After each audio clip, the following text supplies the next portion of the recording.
Hello students, I am CA Harshita Riswani from HR Institute of Studies. Today we would be starting with a new chapter in Science for Standard 8 student. The name of the chapter is Friction. Okay, before we start with this chapter, एक concept बहुत clear रखना. Friction is always opposite to motion.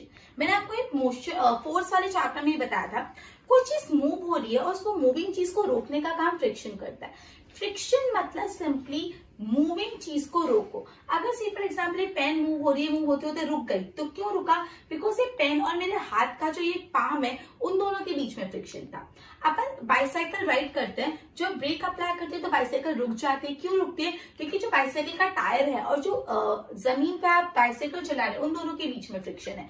अगर से for example आपने एक ball ली और ball को धक्का मारा, तो बॉल को पुश किया तो मूव हुई, लेकिन पुश करना छोड़ दिया थोड़े टाइम तक, बाद क्या हो जाएगा? बॉल स्टेगनेंट हो जाएगी, अपनी जगह पे रुक जाएगी. क्यों? बिकॉज बॉल और ग्राउंड के बीच में फ्रिक्शन है. ठीक है. आपने ये देखा होगा कि आप नॉर्मल चल रहे हो, बीच में बनाना का पील आ गया तो आप स्लिप हो जाते हो. क्यों? आप जब आप नॉर्मल चल रहे हो तो आप सिंपल चल रहे हो, क्योंकि आपके लेग और आपके जिस जमीन पे आप चल रहे हो दोनों के बीच में फ्रिक्शन है. लेकिन जिसे बनाना पील आ गया तो वो सॉफ्ट हो जाता है. सॉफ्ट कभी भी चीज फ्रिक्शन नहीं होता, रफ चीज में फ्रिक्शन होता है. तो फ्रिक्शन रहा नहीं और आप स्लिप हो गए. क्लियर? इससे आपका लेग जमीन पे होल्ड नहीं हो पाया. तो ये फ्रिक्शन के बाद में और बहुत इंटरेस्टिंग चीजें पढ़ेंगे, लेकिन स्टेप 1 ये है कि फ्रिक्शन बोलते किसको है. फ्रिक्शन होता क्या है? Friction is always in the opposite direction of motion. Force of friction is always in opposite to motion. अगर चलो हम एग्जाम्पल के थ्रू समझते हैं. अब force of friction first concept पढ़ रहे हैं, फोर्स ऑफ फ्रिक्शन. जब मैं इस चैप्टर में फोर्स बोलू ना तो वो फ्रिक्शन फोर्स ही है. फ्रिक्शन बोलू या फोर्स ऑफ फ्रिक्शन बोलू, बात एक ही है. चलो, एक्टिविटी 12.1 में क्या किया है? बहुत सिंपल. एक नोटबुक ली है, एक टेबल पे नोटबुक को खिसका, थोड़ा पुश करो तो नोटबुक थोड़ा आगे ट्रैवल करके रुक जाएगी या कि चलती रहेगी? ट्रैवल करके रुकेगी ना. अब आप दूसरी साइड से उसको धक्का मारो तो भी आगे ट्रैवल करके रुक जाएगी. मतलब जो नोटबुक थी, अगर आपने नोटबुक को, सिर्फ फॉर एग्जाम्पल यहाँ पे नोटबुक है, आप नोटबुक को इस डायरेक्शन से पुश कर रहे हो तो फोर्स हमेशा इस डायरेक्शन से आता है. मतलब फ्रिक्शनल फोर्स जो फोर्स ऑफ फ्रिक्शन है वो हमेशा अपोजिट डायरेक्शन से आता है. आपने इसको पुश किया, मूव हुई, यहाँ पे फ्रिक्शनल फोर्स आया, थोड़ा टाइम चल के वो बुक रुक गई. क्लियर? सो मतलब कोई भी चीज मूव हो रही है, सामने से फ्रिक्शन फोर्स आया, उसको रोक दे रहे हैं. क्लियर? सो यहाँ पे बोला है, we saw that if you apply the force along the left side, friction acts on right side. अगर आप लेफ्ट साइड से फोर्स अप्लाई करो तो फ्रिक्शन कहां से आ रहा है? राइट साइड से. And if you apply force on the right side तो फ्रिक्शन कहां से आ रहा है? लेफ्ट साइड से. हमेशा याद रखना, जो मोशन और फ्रिक्शनल फोर्स अपोजिट होते हैं. अगर आप फोर्स अप्लाई करो राइट साइड पे तो फ्रिक्शन लेफ्ट साइड पे, और फोर्स अप्लाई करो लेफ्ट साइड पे तो friction would act on the right side. ठीक है. तो force of friction always opposes the applied force. आप जो भी फोर्स अप्लाई कर रहे हो, फोर्स ऑफ फ्रिक्शन हमेशा उसको अपोज करता है, उसको रोकता है. तो ये लाइन आपको याद रखनी है. Just a minute. हाँ, द फोर्स ऑफ फ्रिक्शन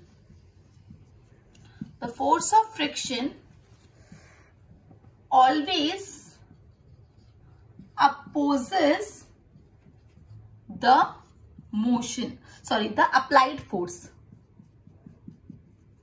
मतलब फ्रिक्शनल फोर्स के कारण जो आपने फोर्स अप्लाई किया वो हमेशा उसके अपोजिट डायरेक्शन में आता है. तो force of friction always opposes the applied force. Frictional force हमेशा अप्लाइड फोर्स को अपोज करता है. क्लियर?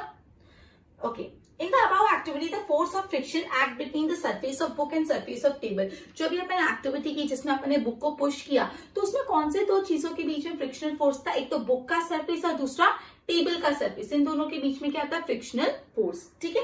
अब ये अपन ने पढ़ा फोर्स ऑफ फ्रिक्शन किसे बोलते हैं, which is always opposes the applied force. अब अपन पढ़ते हैं व्हाट आर द फैक्टर्स जो फ्रिक्शन को इफेक्ट करते हैं. What are the factors affecting the frictional force. First topic हो गया फोर्स ऑफ फ्रिक्शन के बारे में बेसिक इंट्रोडक्शन. अब अपन पढ़ते हैं कौन से फैक्टर फ्रिक्शनल फोर्स को इफेक्ट करते हैं. Factors affecting force of friction. Okay. तो चलो एक्टिविटी 12.2 करेंगे. उसमें मैंने क्या किया, एक ब्रिक को एक स्प्रिंग बैलेंस से टाई कर दिया और उसको खींच रहे हैं. देखो, tie string around a brick, pull the brick by spring balance. मतलब आपको एक ब्रिक में एक स्ट्रिंग टाई करनी है और वो स्ट्रिंग को एक स्प्रिंग बैलेंस से खींचना है. You need to apply some force. Note down the reading of the spring balance when the brick just begins to move. आपको थोड़ा फोर्स अप्लाई करना पड़ेगा ब्रिक को खींचने के लिए। आप स्प्रिंग बैलेंस में मेजरमेंट देखो कितना आपने फोर्स अप्लाई किया, उसमें रीडिंग आती है वो देखो। उसके बाद आप क्या करो, it gives you the measure of the force of friction between the surface of brick and force. जब आप वो स्प्रिंग बैलेंस से उसको खींच रहे हो तो स्प्रिंग बैलेंस में जो रीडिंग आएगी ना वो क्या बताएगा कि आपका जो ब्रिक है और ब्रिक की सरफेस में कितना फ्रिक्शन है। मतलब जब आपने सिंपल एक ब्रिक को स्ट्रिंग से टाई किया, वो स्ट्रिंग को स्प्रिंग बैलेंस से कनेक्ट किया, स्प्रिंग बैलेंस की मदद से उसको जब आप आगे खींचोगे तो क्या होगा, स्प्रिंग बैलेंस की मदद से आगे खींचने के टाइम आप रीडिंग मेजर करो स्प्रिंग बैलेंस में, ठीक है। जो रीडिंग होगी स्प्रिंग बैलेंस में वो आपको बताएगा कि ब्रिक और सरफेस के बीच में कितना फ्रिक्शन है, राइट। अब आप क्या करो, now wrap a piece of polythene around the brick and repeat the activity. अब आप क्या करो, ये जो ब्रिक था ना उसमें एक पॉलिथीन रैप कर लो और फिर ये एक्टिविटी को रिपीट करो और फिर फ्रिक्शन को मेजर करो। Do you observe any of the difference? Okay, actually क्या हुआ होगा, जब ब्रिक नॉर्मल थी विदाउट पॉलिथीन तो रफ थी, तो रफ सरफेस में हमेशा फ्रिक्शन ज्यादा होता है और स्मूथ सरफेस फ्रिक्शन को रोकता है। जब आपने पॉलिथीन बैग टाई कर लिया तो सरफेस कैसी होगी, स्मूथ, तो फ्रिक्शन कैसा होगा, कम। तो जो रीडिंग है पहले वाले केस में, पॉलिथीन बैग डालने से पहले वाले केस में रीडिंग ज्यादा आ रही होगी, मतलब फ्रिक्शनल फोर्स ज्यादा लगा होगा, और बाकी दूसरे वाले केस में फ्रिक्शन कम हुआ होगा बिकॉज सरफेस स्मूथ होगी। तो ये याद रखना, फ्रिक्शन हमेशा रफ सरफेस पे ज्यादा होता है, स्मूथ सरफेस पे फ्रिक्शन नहीं होता। स्मूथ चीज तो इजीली लसक जाती है ना, इजिली फ्लो हो जाती है, इजिली मूव होती है, और फ्रिक्शन तो मूव नहीं होने देने वाला फोर्स है। सो फ्रिक्शन हमेशा रफ सरफेस पे होता है, ठीक है। अब देखो आपको इसमें स्प्रिंग बैलेंस क्या होता है वो भी बात बताइए। Spring balance is a device used for measuring the force acting on an object. अभी अगर आपको पूछे that is the device which is used to measure the force acting on an object, कौन सा डिवाइस फोर्स मेजर करता है object पे act करता हुआ, तो वो है स्प्रिंग बैलेंस। कौन सा डिवाइस है जो फोर्स मेजर करता है, spring balance. So it consist of the coil spring which gets stretched when the force is applied to it. एक कॉइल स्ट्रिंग है, जब आप उसे फोर्स अप्लाई करोगे तो वो स्ट्रिंग खिंच जाती है। Stretching of the string is measured for pointer moving in a graduated scale. कितना आपने उस स्ट्रिंग को खींचा है वो कैसे पता चलेगा, पॉइंटर होता है उससे पता चलेगा। The reading of the scale gives the magnitude of force. इसमें आप ये याद रखना सबसे पहले की जो स्प्रिंग बैलेंस है वो एक डिवाइस है, उस डिवाइस से अपन क्या मेजर कर सकते हैं, it is used for measuring force acting on an object. कोई भी ऑब्जेक्ट पे कितना फोर्स एक्ट कर रहा है वो मेजर करने वाले डिवाइस को बोलते हैं स्प्रिंग बैलेंस। और जो स्प्रिंग बैलेंस की रीडिंग है, रीडिंग ऑन द स्केल से अपन को क्या पता चलता है, मैग्नीट्यूड ऑफ फोर्स। ये भी आपको फिलिंग द ब्लैंक्स पे पूछ सकते थे। Reading of the scale of the spring balance gives the dash of force, it gives us magnitude of force. एक बार देखो इसको, गो थ्रू करो।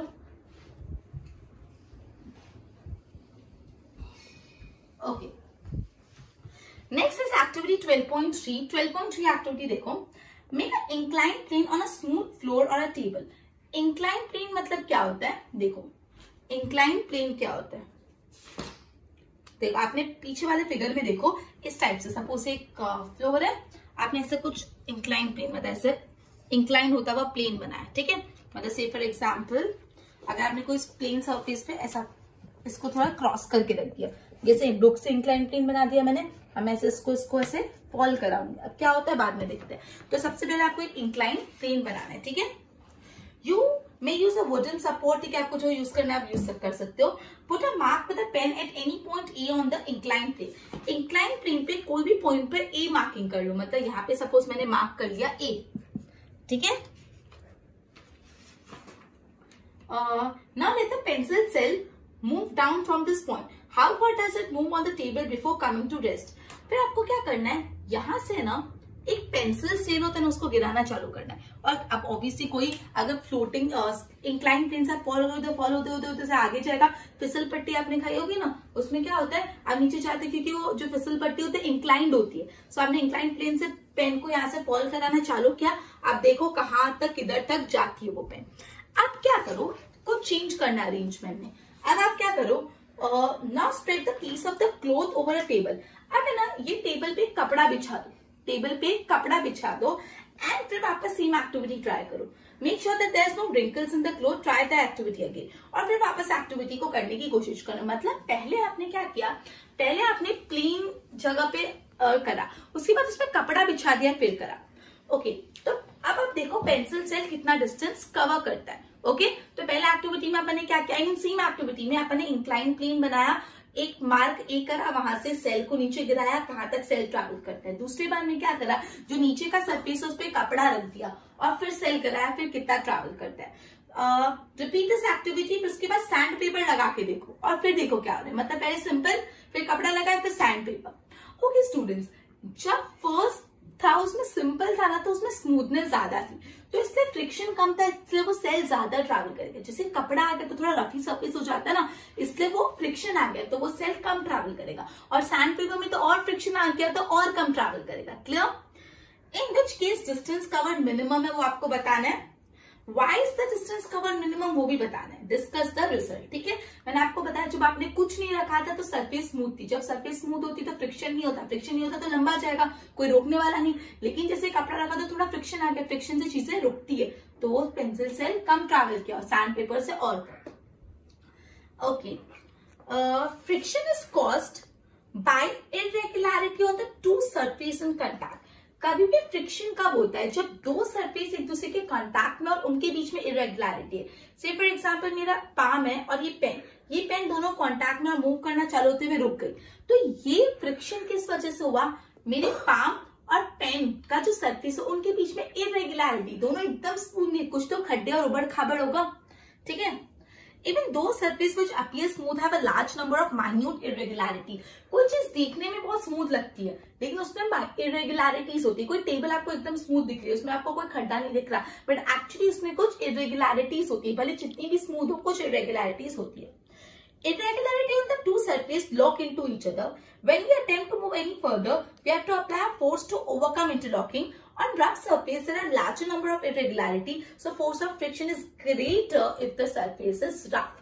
मैं ये आपको पहले ही बता चुकी हूँ कि रफ सरफेस में फ्रिक्शन ज्यादा होता है कि स्मूथ सरफेस में। रफ सरफेस में फ्रिक्शन ज्यादा होता है कि स्मूथ सरफेस में। रफ सरफेस में, स्मूथ सरफेस में फ्रिक्शन कम होता है। लेकिन क्यों, वो बात अपन वापस समझे। ये बात बहुत क्लियर रखना, ये बात you should know it very well कि जो फ्रिक्शन है वो रफ सरफेस पे ज्यादा होगा या तो स्मूथ सरफेस पे। ऑब्वियसली रफ सरफेस पे। क्यों, लॉजिक समझो। जब भी मैं एकदम प्रैक्टिकली समझा रही हूं, जो दो ऑब्जेक्ट्स है उन दो ऑब्जेक्ट के सरफेस में, ये मेरा हैंड का सरफेस और ये मेरे पेन का सरफेस, इन दोनों में ऐसा हुआ इधर तक और फ्रिक्शन आ गया और वो रुक गया। तो जो दो सरफेस है, मेरा पाम और ये पेन, दोनों सरफेस में कुछ इरेगुलरिटीज है। भले कितना भी स्मूथ दिखता, अंदर कुछ इरेगुलरिटीज होती है। अब एक सरफेस की इरेगुलरिटी दूसरी सरफेस की इरेगुलरिटी से इंटरलॉक हो जाती है। मतलब दोनों इरेगुलरिटी आप इमेजिन करो एक दूसरे में फंस जाती है, तो वो थोड़ा आगे ट्रैवल करती है और एक टाइम आता है कि इरेगुलरिटी एक दूसरे में फंस जाती है, लॉक हो जाती है और वो आगे मूव नहीं कर पाती, तब फ्रिक्शन आ जाता है। अब अगर सरफेस रफ होगी तो उसमें इरेगुलरिटी ज्यादा होंगी, खड्डे उबड़ खाबड़ ज्यादा होगा, तो ज्यादा जल्दी वो इंटरलॉक हो जाएगा और ज्यादा जल्दी रुक जाएगा और ज्यादा जल्दी frictional force will come into play. तो इस वजह से फ्रिक्शन हमेशा रफ सरफेस पे ज्यादा होता है, बिकॉज रफ सरफेस में ज्यादा इरेगुलरिटीज होती है और इरेगुलरिटीज तो दोनों सरफेस की इरेगुलरिटी एक दूसरे में इंटरलॉक हो जाती है और आगे मोशन नहीं हो पाता। क्लियर ये बात? चलो ओके, जस्ट अ मिनट। हाँ देखो, आपको सरफेस इरेगुलरिटी 12.5 में दिखाया है। जो surface of book and surface of table, दोनों के सरफेस दिए हुए, फिर आपको इरेगुलरिटीज बताइए इस तरीके से। सपोज ये बुक है, ये बुक और ये टेबल, ये दोनों टेबल और बुक के सरफेस में से इरेगुलरिटीज, उबड़ खाबड़ है, यहाँ से ये भी उबड़ खाबड़, तो दोनों एक दूसरे में इंटरलॉक हो जाएगा, जिस वजह से बुक आगे मूव नहीं कर पाएगी। क्लियर? चलो इसी चीज को कंटिन्यू करते हुए और एग्जांपल देखते हैं। We see that the friction is caused by the interlocking of irregularity in two surfaces. Its surface is the force of friction will increase if the two surfaces are pressed harder. Okay, तो ये हमको पता चला कि हमेशा friction तभी होता है जब दो सरफेस में इरेगुलरिटी इंटरलॉक हो जाती है। अब दो सरफेस को ज्यादा हार्डर प्रेस करेंगे तो ज्यादा इंटरलॉक होने की चांस, सपोज ये बुक थी और ये स्टेबल, दोनों में इरेगुलरिटी, लेकिन ये बुक अगर मैं ज्यादा अंदर दबाऊंगी तो ज्यादा इरेगुलरिटी अंदर फंस जाएगी और वो मूव नहीं होगा। It is obvious that the force of friction will increase. You can experience it by dragging a mat when nobody is sitting on it and when a person is sitting on it. देखो आप क्या करो, एक mat लो, ठीक है, उस mat पे पहले से खींचने की कोशिश करो, ठीक है, उसके बाद क्या करो, वो मैट में किसी को बोलो बैठ जाओ, फिर खींचने की कोशिश करो। ऑब्वियसली खाली मैट खींचना आसान था, क्यों? वजह ये है, जब आप खाली मैट खींच रहे हो तो जो सरफेस जिस जहां पे आपने मैट रखा है, मैट की सरफेस में इरेगुलरिटी है, थोड़ी बहुत इंटरलॉक है, आप उसको खींच पा रहे हो। लेकिन जैसे आपको इस पे बैठा तो जो मैट की इरेगुलरिटी और सरफेस की इरेगुलरिटी एक दूसरे में पूरी जम जाती है, इंटरलॉक हो जाती है, इसलिए उसको खींचना टफ हो जाता है। Clear? Okay, recall your experience when last time you moved a heavy box from one place to another. If you have no such experience, get the expertise now. What is easier, to move a box from rest or to move it when it is already moving? अब अगर कोई चीज already move हो रही है, उसको आगे move करना इजी कि कोई चीज रेस्ट पे उसको मूव करना इजी है? कोई चीज ऑलरेडी मूव हो रही है, आपको उसको थोड़ा और मूव करना है, और कोई चीज एकदम रेस्ट पर फिर मूव करना है, तो ऑब्वियसली मूविंग चीज को मूव करना इजी है। क्यों? मूविंग चीज में दोनों इरेगुलरिटी बैलेंस है, अभी तक इंटरलॉक इतनी हुई नहीं है, तो आप उसको और धक्का मार सकते हो। लेकिन एक बार वो इरेगुलरिटी एक दूसरे में इंटरलॉक हो गई तो धक्का मारना टफ, वो इंटरलॉकिंग को निकालना मुश्किल हो जाता है। The force required to overcome friction at the instant an object start moving from rest is the measure of static force. Static force क्या बोला है? जब आप एक ऑब्जेक्ट को रेस्ट से मूव करवाते हो, and on the other end the force required to keep the object moving with the same speed, इसको स्लाइडिंग फ्रिक्शन बोलते हैं। देखो, स्टैटिक फ्रिक्शन और स्लाइडिंग फ्रिक्शन, दो टाइप के अपने फ्रिक्शन देखे। Type of friction, type of friction, तो उसमें एक देखा स्टैटिक फ्रिक्शन और स्लाइडिंग फ्रिक्शन। स्टैटिक फ्रिक्शन और स्लाइडिंग फ्रिक्शन। स्टैटिक फ्रिक्शन में क्या होता है कि कोई चीज ऑलरेडी मूव हो रही है, कोई चीज रेस्ट पे, फिर उसको मूव कराने के लिए जो फोर्स ऑफ फ्रिक्शन अप्लाई होता है उसको बोलते हैं स्टैटिक फ्रिक्शन। और कोई चीज ऑलरेडी मूविंग है, उसको और स्पीड से आगे मूव कराना होता है, उसको बोलते हैं स्लाइडिंग फ्रिक्शन। वर्ड से ही समझ आता है, कोई चीज रेस्ट से मूव कराना है तो स्टैटिक, और ऑलरेडी तो स्लाइडिंग। तो देखो, the force required to overcome the friction at the instant an object start moving from rest, it is a measure of static friction, and on the other hand force required to keep the object moving करने के लिए sliding friction. When the box starts sliding, the contact point on the surface do not get enough time to lock into the contact point of floor, so the sliding friction is slightly smaller than static friction. This is always जो sliding friction होता है, it is smaller than static friction. ये बहुत obvious सी चीज है, sliding friction कम होता है और स्टैटिक फ्रिक्शन ज्यादा। क्यों? मैं आपको बता चुकी, कोई चीज ऑलरेडी मूव हो रही है तो उसमें जो इंटरलॉकिंग ऑफ इरेगुलरिटी कम है तो उसको मूव करना इजी है, लेकिन कोई चीज स्टेगनेंट है तो उसमें इंटरलॉकिंग ऑफ इरेगुलरिटी ज्यादा है, तो वो इरेगुलरिटी का इंटरलॉक खोल के आगे मूव करना है टफ, राइट? तो sliding friction is smaller than the static friction. ये आपको ऑब्जेक्टिव्स में पूछेंगे। Clear? Just a minute. Okay. अब नेक्स्ट अपना टॉपिक है friction and necessary evil. Necessary और एविल दोनों बोला है, मतलब फ्रिक्शन रोकता है तो चीजों को, लेकिन वो जरूरी है। फ्रिक्शन नहीं होना तो बहुत चीजें इम्पॉसिबल हो जाए। आप साइकिल चलाते रहो, ब्रेक ही नहीं लगे तो कैसे एक्सीडेंट हो जाएगा? फ्रिक्शन के कारण एक्सीडेंट्स नहीं होते। तो देखो, और भी बहुत सारी चीजें। Recall now some of your experiences. It is easier to hold a cooler, earthen pot or a glass tumbler. Suppose the outer surface of tumbler is greasy or has a thin layer of cooking oil in it. Would it be easier or more difficult? अगर आपको एक कुल्हड़ या कुछ hold करना है, उसमें पूरा ऑयल लगा के दे दो तो फिसलेगा ना हाथ से, आप होल्ड ही नहीं कर पाओगे। फिसल रहा है मतलब क्या? फ्रिक्शन ही नहीं, इतना स्मूथ हो गया। स्मूथनेस और फ्रिक्शन दोनों उल्टे जाते हैं, तो क्या हो जाएगा? फ्रिक्शन इतना स्मूथनेस है कि फ्रिक्शन ही नहीं हो रहा, फ्रिक्शन नहीं हो रहा तो आप उसके ग्रिप ही नहीं बिठा पा रहे। Clear? Recall how difficult it is to move on a muddy mat track or okay, you could not write with a pen or pencil if there is no friction. हम लिख पा रहे हैं पेन पेंसिल से, वो भी क्यों लिख पा रहे हैं? क्योंकि फ्रिक्शन है, वरना इतनी स्मूथ चलेगा आपके हाथ रुके ही नहीं। ठीक है? When your teacher is writing with the chalk on the board, it is rough surface of some chalk particle which stick to the blackboard. अब टीचर जो ब्लैक बोर्ड पे लिखती है ना, तो ब्लैक बोर्ड पे और जो चौक है उन दोनों के बीच में भी फ्रिक्शन होता है, वो रफ सरफेस इंटरलॉक होते होते कुछ कुछ पार्टिकल्स ऊपर चिपक जाते हैं, इसलिए टीचर्स भी बोर्ड पे लिख पाती है। Could it happen if there is no friction between the chalk and board? No. अगर चौक और बोर्ड में फ्रिक्शन ही नहीं होता ना तो लिखना ही पॉसिबल नहीं हो पाता।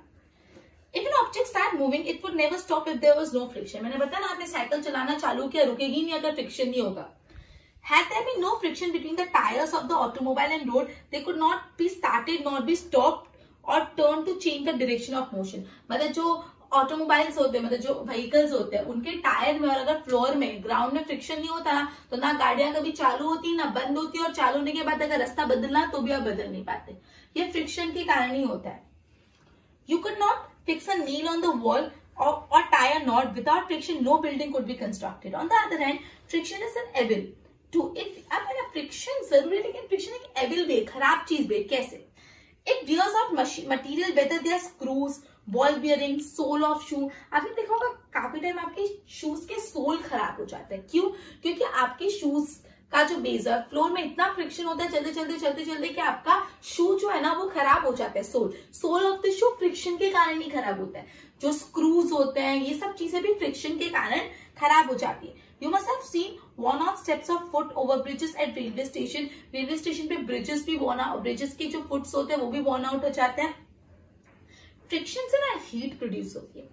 Vigorously wrap your palm together for a few minutes. अगर हम पाम को कांस्टेंट रब करेंगे तो गरम गरम फील हो रहा है, हीट फील हो रही, ये क्या है? दोनों रफ सरफेस को मैं रब करी तो यहाँ पे क्या क्रिएट हो रहा है? फ्रिक्शन क्रिएट हो रहा है। ये फ्रिक्शन के कारण हीट प्रोड्यूस हो रही है। ठीक है। When you strike a matchstick against a rough surface, it catches fire. जब मैचस्टिक को जलाते हैं तो जो वो ब्लैक पार्ट होता है जिसमें आप मैचस्टिक को रब करते हो वो एक रफ सरफेस होती है। जब उसको रफ सरफेस में ऐसे करा तो हीट प्रोड्यूस होती है, इस वजह से वो जलती है। मैचस्टिक भी फ्रिक्शन की वजह से जलती है। You might have observed that the jar of a mixer became hot when it is run for a few minutes. You can cite various examples. बहुत सारे दूसरे examples है फ्रिक्शन के। In fact, when a machine is operated, heat generated causes much wastage of energy. We shall discuss the way of minimizing friction in the following section. हम आगे ये पढ़ेंगे कि फ्रिक्शन को बढ़ा और घटा कैसे सकते हैं। Clear? Just give me a minute. Okay, so अपन ने ये पढ़ा कि फ्रिक्शन एक नेसेसरी एविल है, मतलब फ्रिक्शन बहुत जरूरी है, लेकिन फ्रिक्शन से बहुत हीट प्रोड्यूस होती है, वेस्टेज होता है। तो आपको अगर फ्रिक्शन को बढ़ाना और फ्रिक्शन को घटाना हो तो क्या करना है वो अपन पढ़ेंगे नेक्स्ट सेशन में। तो अभी अपन ने फ्रिक्शन होता क्या है, very important, it is always an opposite direction of motion. Friction चीजों को रोकता है। उसके बाद अपन ने अलग अलग एक्टिविटी के थ्रू फ्रिक्शन पढ़ा, स्प्रिंग बैलेंस के बारे में पढ़ा। उसके बाद ये भी पढ़ा कि फ्रिक्शन जरूरी भी है, एविल भी कैसे, और नेक्स्ट चैप्टर में अपन ये पढ़ेंगे फ्रिक्शन को इंक्रीज या डिक्रीज कौन कौन से मेथड से कर सकते हैं। Probably in our next session we would be completing this entire chapter. Till then good bye.